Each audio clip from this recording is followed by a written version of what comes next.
Welcome to Ear to the Streets podcast with myself, T-Dot, as always. A good episode hopefully today, or tonight I should say, seeing as it's not nighttime. I mean, it's nighttime, not daytime. But introduce yourself for the listeners if you can. Just let them know who you are, what you do, and hopefully what we're trying to get out of today's episode as well. Yeah, no problem. So obviously I'm Kieren.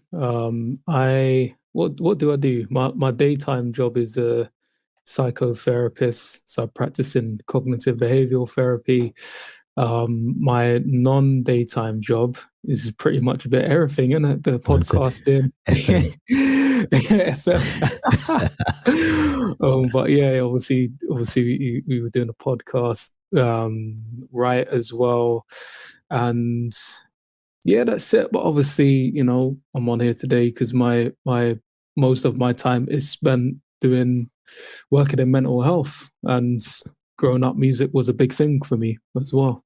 100%, man. And break it down for the listeners, because you said psychotherapy.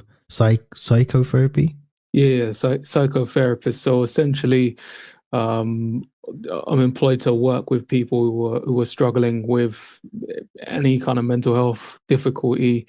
Usually it's depression and anxiety. So this could be things like social anxiety, health anxiety, general anxiety, panic attacks. I think a big one that a lot of people are familiar with is PTSD, or post-traumatic distress disorder. So it's basically working with people, understanding what their difficulties are, and I have a set amount of sessions to try and get them as close as possible to make them feel, I don't really like using the term better, but less worse, because sometimes we don't get there and they're not feeling better, but they're not feeling as bad as they did. And it's all about managing distress. That's the whole idea, and coping better. That's interesting, because I think a lot of what we're going to talk about tonight, obviously with music, and we'll start on this side of it first, I suppose. With music, there's a lot of artist music that's made where I feel personally, and I'm probably talking from my own personal experience growing up, that a lot of it is relatable to PTSD.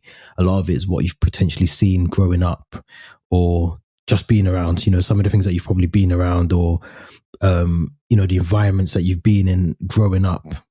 You listen to a lot of music now, and I'm not just talking about the cliches where everyone will talk about grime or they'll talk about drill, even not just music. Actually, you could stretch that even further and go into like art. You could go into TV, you could go into films, where there's a lot of things that we see that are now portrayed on TV or in music that is probably linked very heavily to PTSD. I'm talking, an example would be, again, probably speaking from my own experiences, but seeing certain things, like violent things from, not to say I was partaking in them, but just, growing up, you might see, I remember seeing someone getting stabbed, for instance.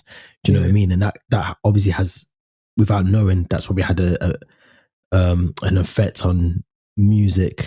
Not that I listened to, but I remember at one point, what the stuff I was writing as well, it was very deep. Probably because of things like that, if that makes sense. Yeah, I mean, we could sit and talk about this all day, but for me, with music, but every single element of it, whether it's writing, composing, arranging, playing an instrument, a lot of it is very therapeutic. So it's just going to naturally come out. It's anything, from my perspective, anything creative is an expression, isn't it? And you're expressing something. Now, what that is obviously depends on your mood. But if you've seen certain things, yeah, definitely it's going to come out. And like you say, we see that in all kinds of media, but music in particular, you listen carefully to the right artist, or whatever feels like the right artist to you, definitely feel that. Yeah, it's crazy, because I think, a lot of the time when we link things like mental health to music, this side of things isn't really spoken about. I think a lot of people flip that around and they'll say, making music helps with mental health, or like you just said, it's very therapeutic, which it is. I find it, like, me already, I still write, I still make beats. I just don't push them out there as much, but I still make them because it's something that, for me, it's like a place where, if I've got something that's stressing me out, or I've got like a busy day, or I've had a busy day, then coming home, just putting headphones on or whatever, sitting somewhere making a beat, that is therapeutic to me. But I think, do you think the music that is out now, and I will use something like drill, which is predominantly sort of very sort of heavily focused on, you know, chinging man, chefing man, and this and that, and all the stuff that's said in those kind of lyrics, and not just drill. I could talk about pop, I could talk about hip hop. Do you know what I mean? There's loads of genres I could choose, but particularly talk about drill because I think that's very much what the kids, and I say kids, I mean 17, 16, 18-year-olds are listening to right now. Do you think, and I don't know if you can link this to your role that you do, but do you think you see a lot of that resonating in kids today? The fact that they are listening to this, they're taking it in. Some of them are actually doing it. Some of them are actively doing what they're talking about in the songs. But then, you know, do you get kind of people like that within your sort of circle that you have to deal with in terms of people coming to you with those kind of issues? Yeah, you know, absolutely. So, obviously, you know this, but for the listeners, I work in London. I've worked in a lot of the inner London boroughs. So that includes places like Camden, Hackney, Croydon as well. And yeah, you see all kind of horrific things. And when I say see, like, you can work with someone, but some of the stuff that you read, like Hackney, for example, loads of cases of, you know, people being licked down by fireworks, you know, in a fireworks fight. Some people that were involved, some people that are innocent bystanders, you know. I know I haven't worked in this borough, but Lambeth, for example, you get a lot of stabbings as well. You get, and I think this is the side, obviously, when you listen to any kind of music, but let's just use drill, for example, and, you know, they're talking about, you know, whatever and what they did and, you know, their attitude towards it, let's say, and the aftermath is kind of what I see. So people that can't leave the house because they're fearful that the person that didn't quite get them properly the first time is going to come back. You know, they can't do certain things like go into a park, or, you know, if they hear a loud noise, think there's a firework. And I'm going to flip it to the other side as well, because I know we're talking about the influence of certain kind of genres, but even like some of the things that people are talking about, to getting harassed by the police, there are people, you know, they're scared to do certain things. They're scared to work because they're afraid of being discriminated against, or, you know, they're worried because every time they hear a siren, either it reminds them of the time the police, for whatever reason, came down, knocked down a door, you know, mash up their house, and they didn't have nothing.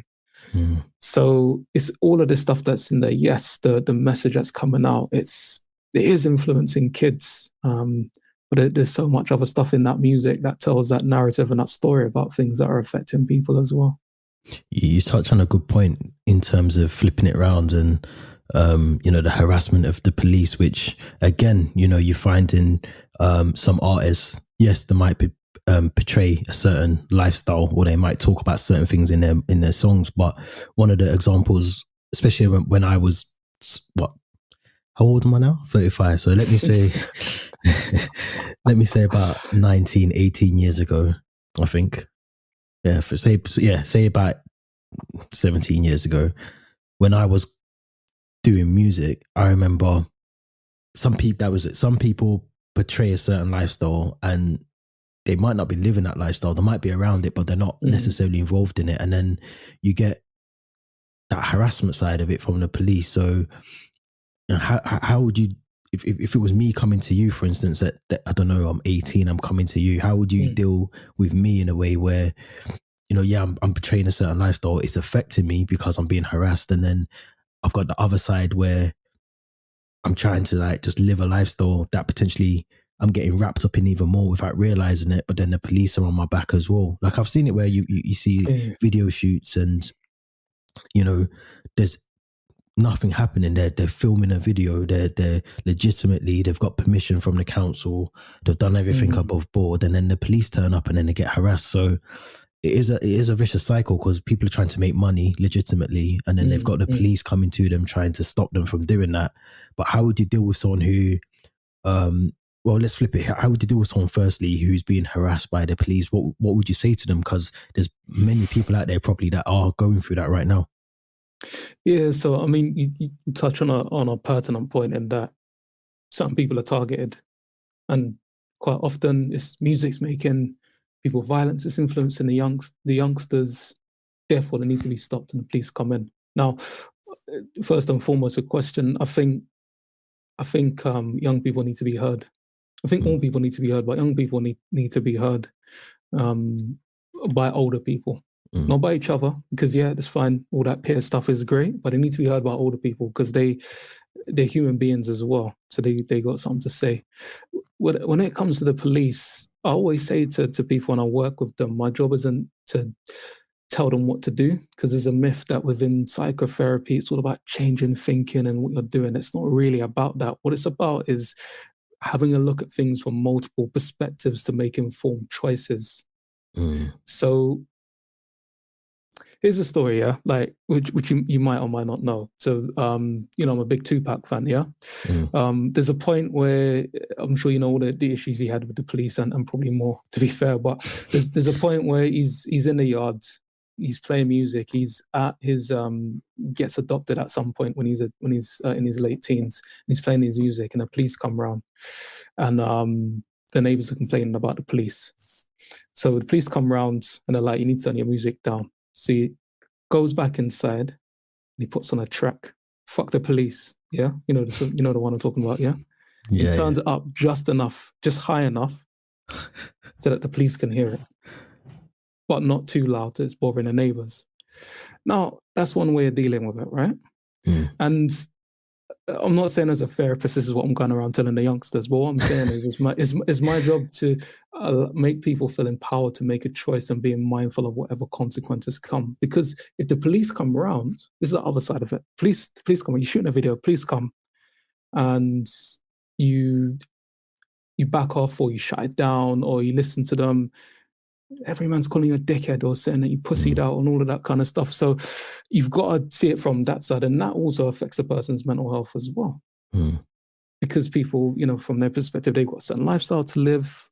They're not getting the respect that they think that they want. They've got a particular persona, depends on what they're talking about on their track. So they want to maintain that as well. So my job would be just to have a look at all the alternatives, how they would feel, how much of a shit basically they give about other people's opinions, and then help them decide what informed decision they want to make and how they're going to deal with that in future if it comes up again. Yeah, that's crazy when you break it down like that. It's crazy. You touched on the other side as well, which I suppose you might encounter in your job as well, but it's a crazy one, because I think obviously there is a lot of violence within youth across not just London but across the country. But obviously with you working in London, so how do you come across people who might be involved in music, might potentially be involved in some sort of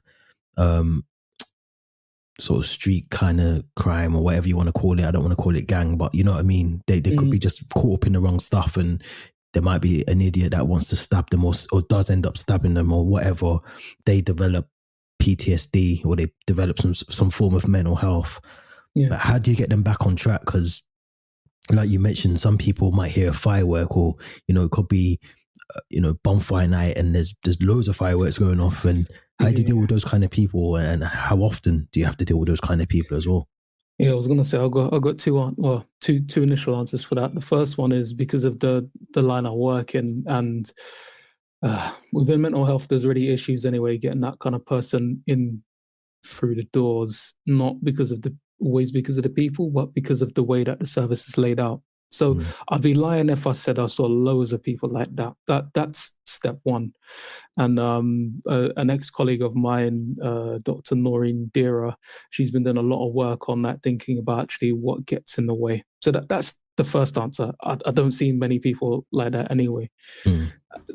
My second answer is, it's a weird one, but as my demographic, my age, who I am, the kind of music I listen to, the kind of life I'm aware of. Obviously, I'm not a youngster now, but the life I'm aware of,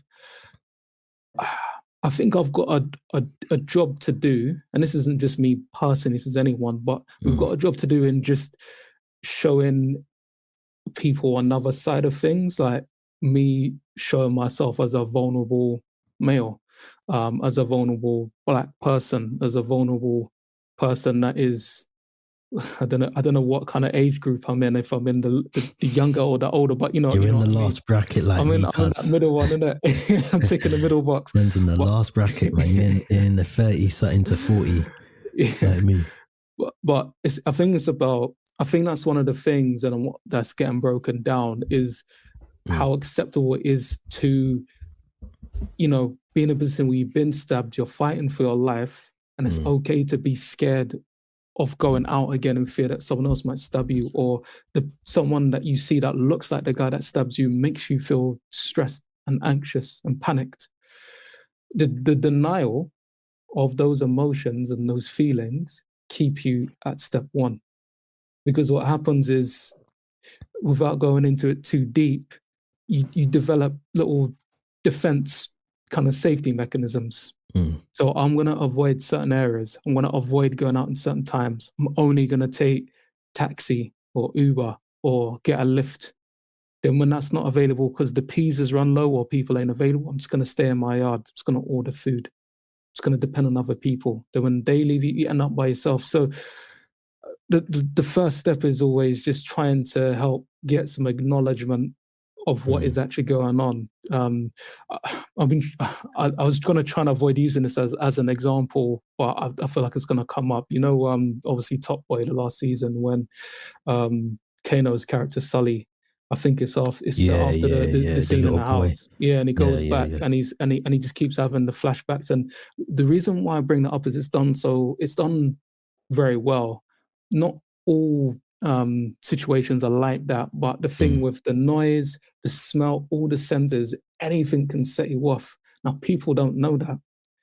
A lot of times it's like, something happened and I just switched. I got all scared all of a sudden. I had to go home, and it's just about helping to explain that.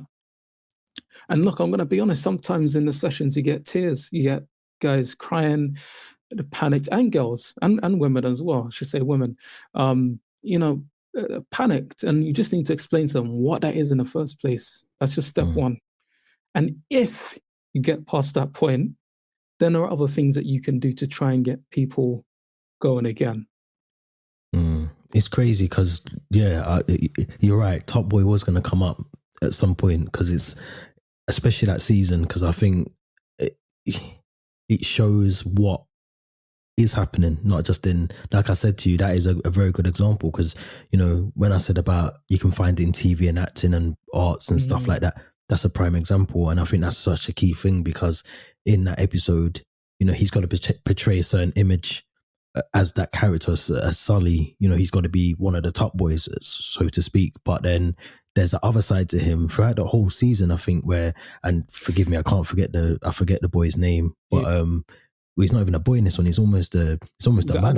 He's a big man in it. But he's seen him. If you remember the first season, he robs his phone, I think, and he's chasing him with other brother, isn't it? Yeah. That's how that whole thing starts, if you remember. And throughout that, they develop that friendship, and I think that's another thing. Like, it's hard to kind of show emotion. Do you know what I mean? I think when you build that bond with someone and you're in that kind of environment, the first thing they kind of tell you is not to show any emotion, or not to, it's almost like weak to show emotion. You're a pussy, or you're just, what people call, I don't know what they call each other these days. So I said, I'm kind of old to, you probably don't call each other pussies anymore. But my point is that you kind of can't show that emotion, but it must be difficult because, you must see people come through the door.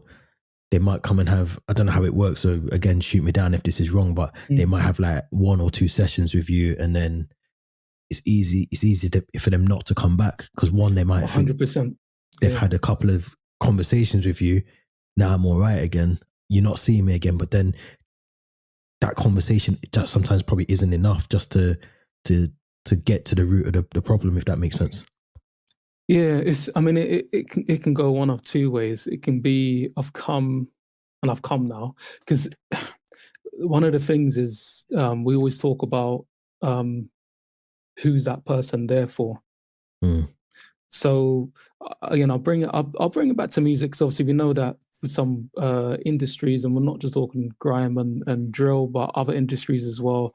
Music, it's your family. Those people that are around you, you spend more time with them than you do a lot of people in your life. But if you're involved in certain things, if you are coming for help, whether it's crime related or anything else, you might not be coming for you. You might be coming because I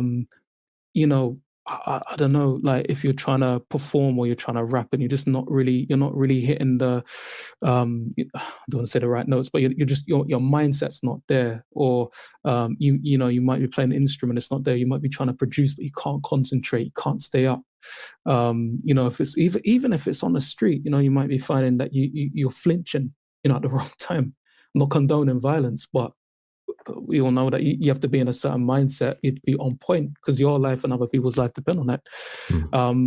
You might be there because your other half, could be your missus or your man or whatever it is saying you need to sort yourself out. So first and foremost, if they're not there for themselves, it's hard, because they turn up and they're like, okay, so what brings you here? And they're like, oh, missus told me to come sort myself out.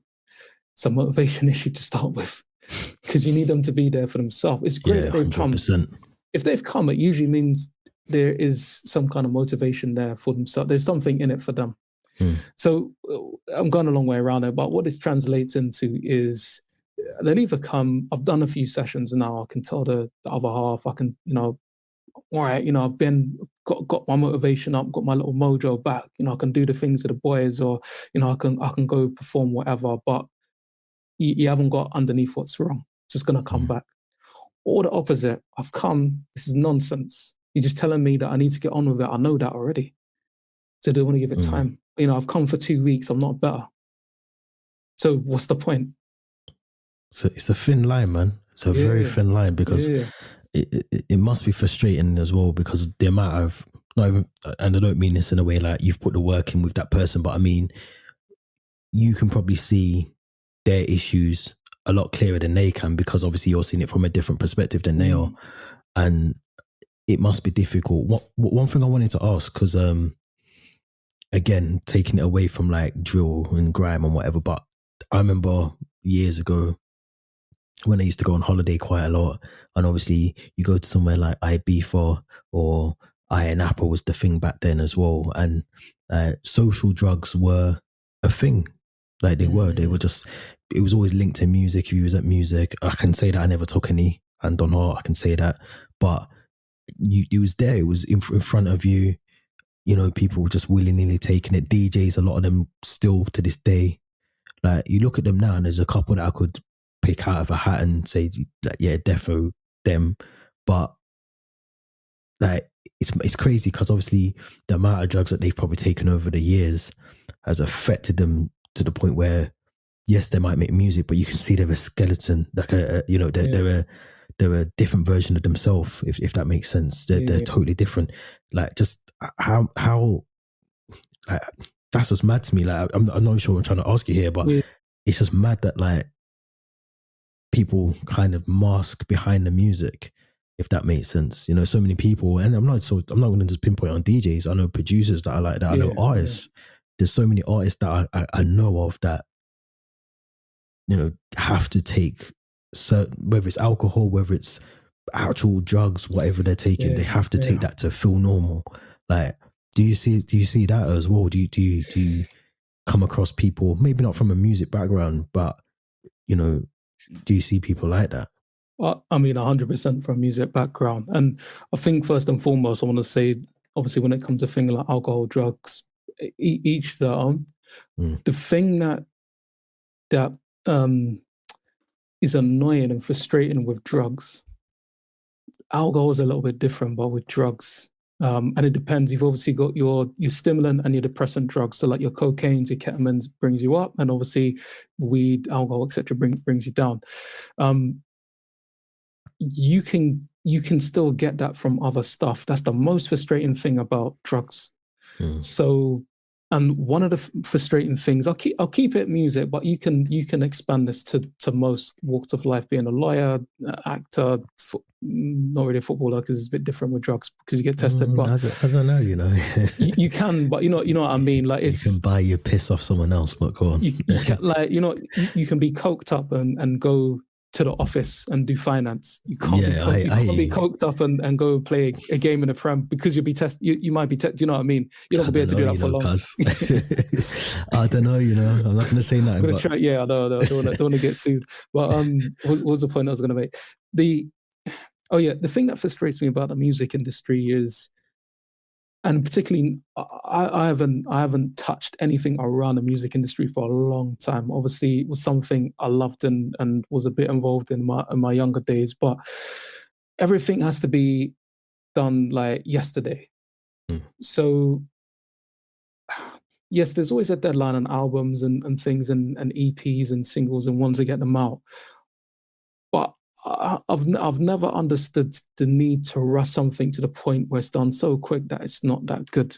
Now, obviously, people that produce that make that stuff, so the producers, the talent, so obviously your musicians, your singers, your rappers, etc., the DJs, whatever, they've obviously got the ability to do that. All that drugs do is they just help heighten a person's ability to do it in a shorter space of time. So they already had that anyway. It's like I'm gonna pull in a Space Jam reference, if you not the new one, the old one, where there's a scene where they go in, they're getting hammered by the Looney Tunes are getting hammered by one side, and Bugs Bunny gives them the Michael special like juice or whatever it is, and it's just water. But the whole point of that is they just wanted a quick kind of hit so they could get done what they could do anyway. But obviously at the end, he just says, look, it's just water. Like, you could have always done it anyway. It's just you thought in your head that you could do it. And I feel with drugs, I feel like that's part of the issue. And then it then becomes a social thing, and it becomes a habit, and it gets addictive as well. So it's extremely problematic. And then you get the coping side, because as you well know, when you... in music, you have to put in a lot of work in most industries, but you can blow up overnight when it comes to music, especially with social media now. And a lot of people ain't trained, and this is just from conversations we've had anyway, but a lot of people ain't trained to deal with what's to come. So how do you cope? Well, if you need to be in a state of mind where you're needing to be on a hype and ready to deal with your nerves and, you know, bring that energy to the audience, you take your stimulant drugs. If it's too much and you're over stimulated and it's become too much, you need some downtime. You need to bring yourself down and drink and whatever. And it's a shame. So it's like what we were saying before. Yeah, mental health can come out in music, and you can express yourself. It can also cause shit mental health as well, like really bad. And there's a lot of pressure coming on.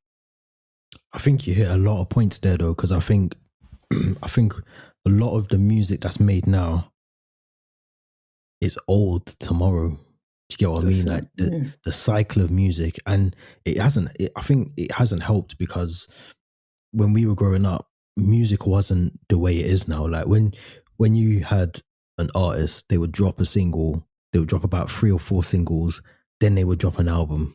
Now you drop maybe a single, and then you drop the album, or you just drop the album.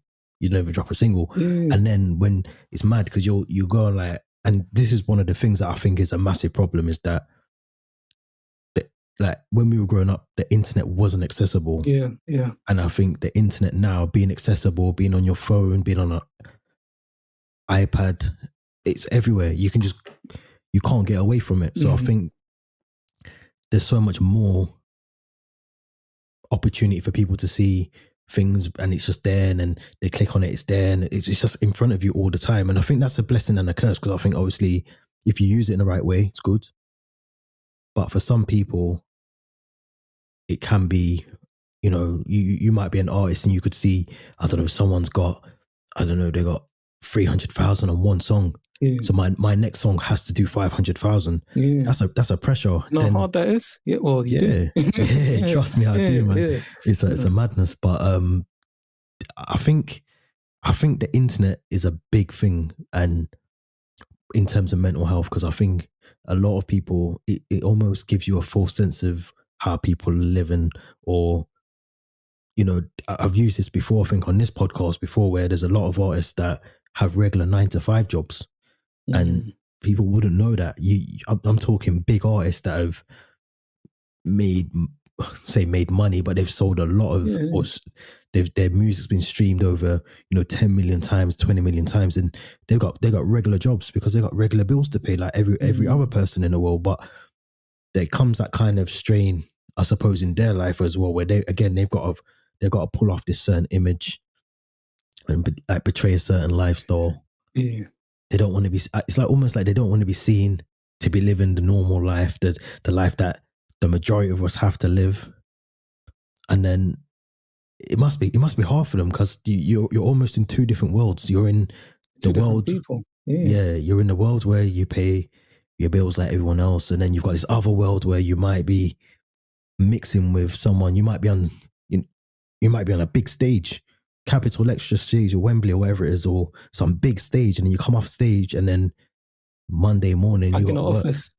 So to process that, I get it must be mad, but I think it must be crazy, man. I don't know how people do that. I think for me though, and this is more from a personal point of view rather than professional, I wonder now, because like you said, with the internet, the music market, I don't know if that's the right word, but the music industry arena has become so saturated that I think people get confused why they want to do music in the first place. So you've got your people that want to do it just because they just want to, some people just want to be in a spotlight, they want to be famous, they don't even really care for music that much. And you can tell as well, like, which people like are feeling it. And I think if I link this in biologically, I'm going to try not to get too sciencey, right? But there is an element of, when you listen to music, it stimulates parts of your brain, like the bit that is linked with emotion that gets activated. Also, the part of your brain that controls movement also gets activated when you listen to music. Imagine that. Imagine you can listen to something and it makes your body want to move, and you have no control over that whatsoever. Mad. So imagine that you enjoy music so much that you become an artist or you perform, and you get that same feeling. And just to bring it into context, the same like parts of your brain that get activated with music are the same parts of your brain that get activated, and the same chemicals and stuff that get activated when, for example, you take cocaine or if you score a goal. Yeah, that euphoria kind of feeling. Yeah, basically. So I think it starts to get confusing. If you can just remember that, if you're an artist or someone involved in music that loves music, and just being a part of it gives you enough of a high, it don't matter if you do the 9 to 5, they don't care. And we know that there are people out there that they don't care. Like they'll happily say, yeah, I'll do the 9 to 5 and I'll do the music on the side. It's when those lines get blurred, and they start to look at it thinking, I need to get this many hits, I need this many followers, I need to look this, I need to pay for this lifestyle. And I think that's where a lot of the issues come in, personally. I think you're right. I think you're 100% right. I think, like I said, I think there's a lot of artists out there across all genres that want to portray, they want this lifestyle, they chase it so bad, that is their drug. And it's how much you want the drug. Yeah. How much do you want it? And some people can calm it, they can tame it, they can control it. And some people, it just runs away with them, and they lose sense of all reality, and then they don't realize where they are. Then they have this massive come down, like you do with all drugs. You get a come down, or you get some sort of after effects of it.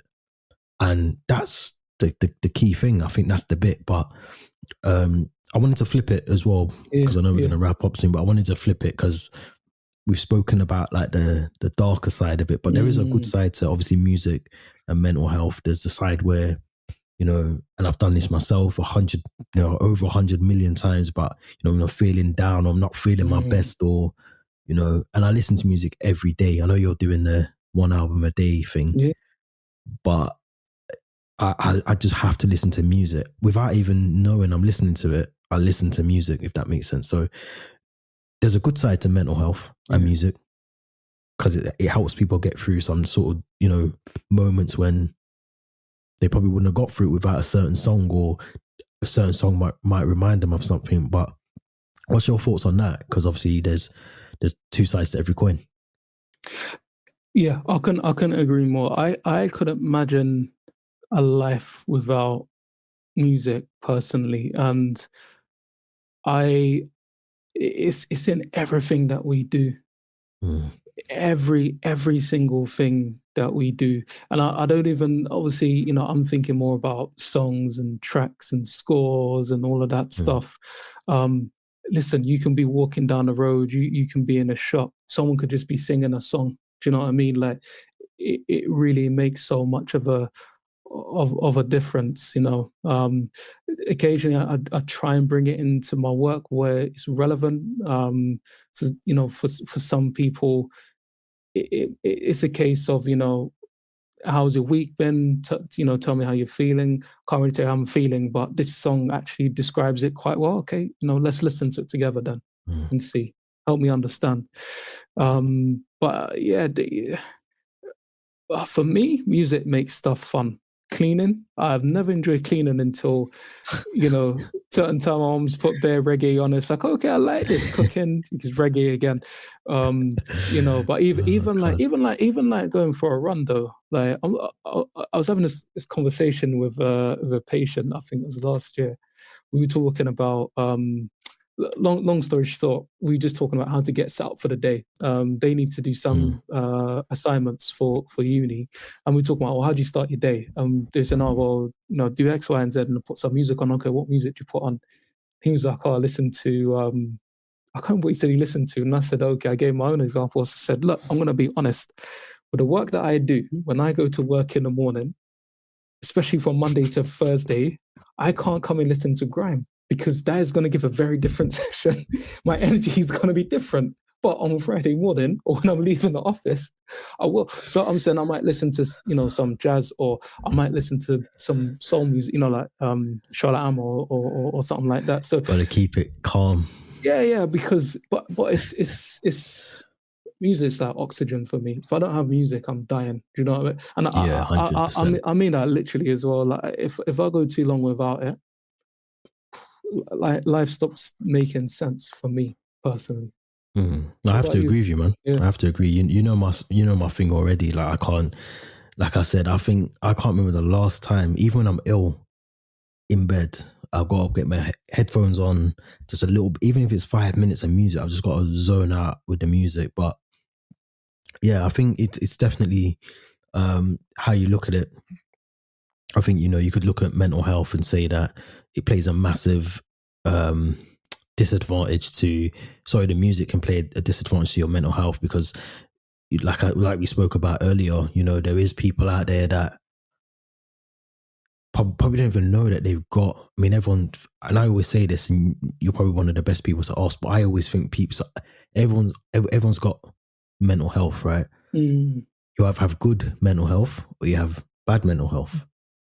In my opinion, we've all got mental health. Some people have got good mental health because we're talking about the health of how mentally well you are. So some people are really well, some people are really bad. So I always look at it like that. But I think there are some people out there that potentially don't even know that they do need that extra support. They've probably been through a madness. They're writing songs. They're making millions as well. I'm talking to the point where they don't even have to get out of bed. Yeah, they don't have to get out of bed to make music, but they still do. Or they might be in between doing a madness and making music. So they're making legitimate and illegal money or whatever they're doing. But they probably don't even know, because they've got this money or they've got these materialistic things. They probably don't even know that they need that help. Do you get what I mean? Like they could just be going through life doing the madness every now and again, making music, or they could be out DJing in Ibiza or wherever and enjoying life, but then they don't actually know that they've got something wrong with them or that they need this help. So what would you say to someone who thinks, and this is probably the best way to wrap this up a little bit, but what would you say to someone who thinks that they need to talk to someone or they need to approach the situation and get some advice, some help, some support? What would you say to them? What would be the thing that you try and say to them? That was a good and big final question to end on. But I think I'll start off with a scary thing and then I'll end with something nice. And it's not scary, but I think the most helpful phrase I was given in terms of the impact of mental health is the mind and the body keep score. So you can keep doing what you're doing, you can do whatever, but if you're in constant levels of stress or madness, like the body keeps count, like it will catch up on you eventually. Not necessarily in a fatal way, but you're gonna have to slow down. I think we all know this, whether it's we're in a madness or we're just running around every 5 minutes doing lots of stuff, like the body keeps score and it comes up. So I think that the best advice I can give is just being honest with yourself, because that's the only way that you're going to be able to try and let someone else in. You look yourself in the mirror, and if life is not going in the way that you hoped, then just be honest with yourself in whatever way honesty is relevant to you. And there are so many different places, people, services. They're not all going to be great. But the first step is if you can be honest with yourself and just say something to anyone. Could be someone that you know, could be some random stranger on the street, could be your barber, anyone. Even if you just say, do you know what was mad the other day? Like, my chest was hurting or couldn't get out of bed. Whatever it is, just be. I want to say be honest, not I'm going for a breakdown or anything. Just I was. I've been tired the last couple of weeks. I think what I'm trying to hint at, to summarize, is get an open dialogue going. Yeah, 100%. Yeah, 100%. 100%. I think it's important. I think a lot of this, obviously, the last couple of years, there's been a lot more in terms of campaigns and signposting and things like that in terms of mental health, not just in music, but more so music as well. I think maybe because I'm more geared around that, I take more notice of it. But there's definitely been a lot more signposting and a lot more awareness around it as well. And I think it's key, especially in men. I know I'm not trying to take away from women, but I know that men, the stats are crazy. The amount of people that don't talk, who've probably, like I said throughout this whole episode, we've both said people who've been through madness, or they've seen certain things, or they've come across just things in life, and then they feel that their therapy is the music, and they might be right to a certain extent, but at some point you have to tackle about stuff, the bigger beast. You've got to tackle that as well, because it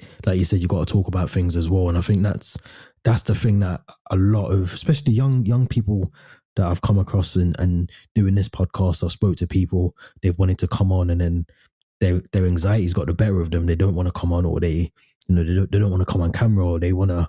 There's so many things I could tell you off camera about these kind of situations, or they record it and then they don't want it to come out. Like, do you know what that reminded me, just quickly, just because I know I'll lose my train of thought when I work with someone that is struggling with anxiety, particularly when it comes to talking or going and doing stuff. The number one thing I always leave people with is the only thing anxiety tends to do is stop the world seeing the real you. That's it. It's 1,000% true, man. No, it's true, but it's hard to say that to someone who is going through it. Do you know what I mean? Who's going through that? And again, maybe we all have a level of anxiety.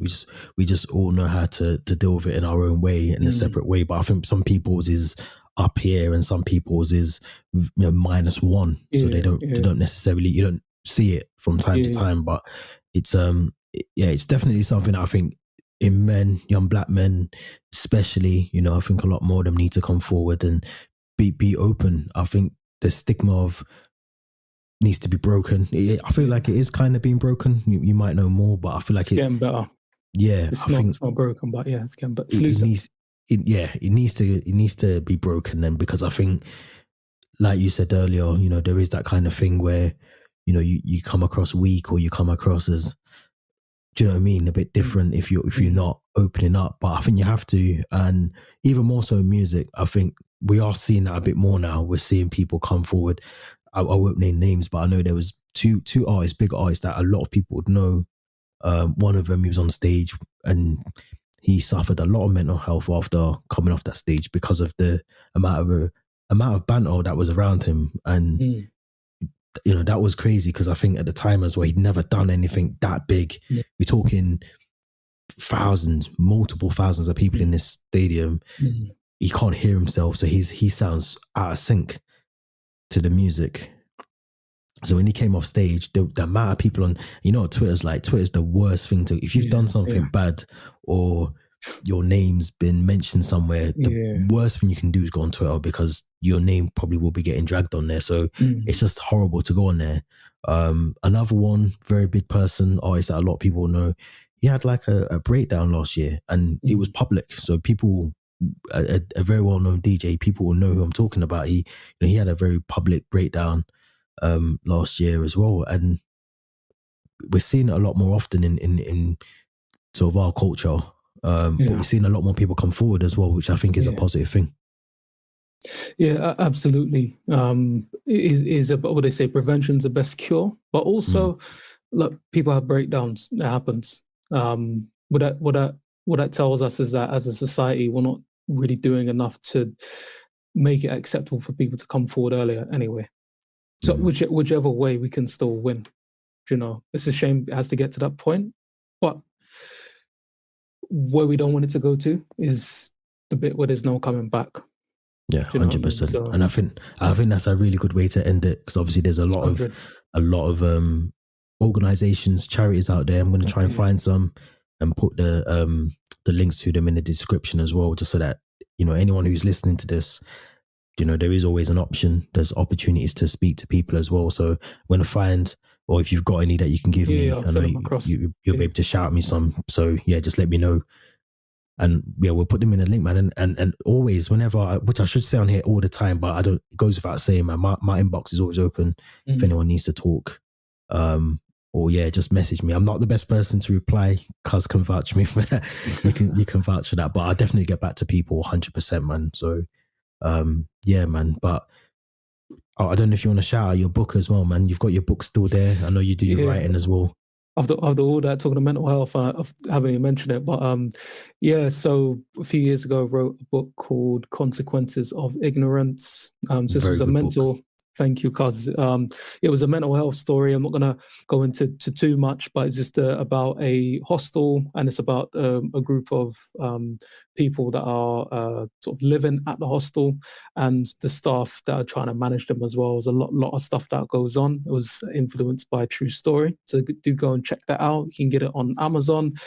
And there'll be other little bits and pieces. I'm not going to give dates because I did that last time and it never came out. But yeah, I know. But there will be stuff. Actually, I'm working on stuff as we speak. I had to take a break from my own mental health last year. 100%, man. And that's the same. That's the same with me with music, man. You know me. I'm a music man, but yeah, sometimes you got to take the break away and just reflect and do your thing. But I'm gonna drop the link to the book, to your book, in the description as well. It's gonna be a long description, but I'm gonna drop it in there as well. So anyone who's listening, make sure you check it out on Amazon. It's a brilliant book. You won't be disappointed. We need a part 2. I've always said this, man. We need a part 2. No, it's on the list. We need a TV drama, because we can get go to BBC or ITV or Channel 4, get them to commission that, because it's that good. Do you know what I'm saying? So yeah, man, we need a part 2 of that. But no, I appreciate you coming on as well. So I know you took the time out, but we need to do a part 2. I feel like we've only touched the surface on this. I feel definitely like need a part 2. I feel like we've got a couple more things to talk about on here, so we'll get that set up as well. 100%, 100%, man. But for the listeners, as always, you can follow the accounts at ETTS Podcast, Instagram, Twitter, YouTube. I think it's Ear to the Streets Podcast. I'm saying think. It definitely is. I don't know why I said think, but it's Ear to the Streets Podcast. Make sure you subscribe to the YouTube channel as well. All the previous seasons are on there as well. This is season 3, so we're trying to do things a bit different on season 3 as well. But as always, Kieren, man, cuz, I don't know, I call you Kieren, cuz, isn't it? So it's cuz. But yeah, appreciate you coming on, man. And we're definitely going to get part 2 done very soon. Yeah. All right. Thanks for having me on. Yeah, man. Thanks, man. And thanks to the listener as well, man. Thanks for listening.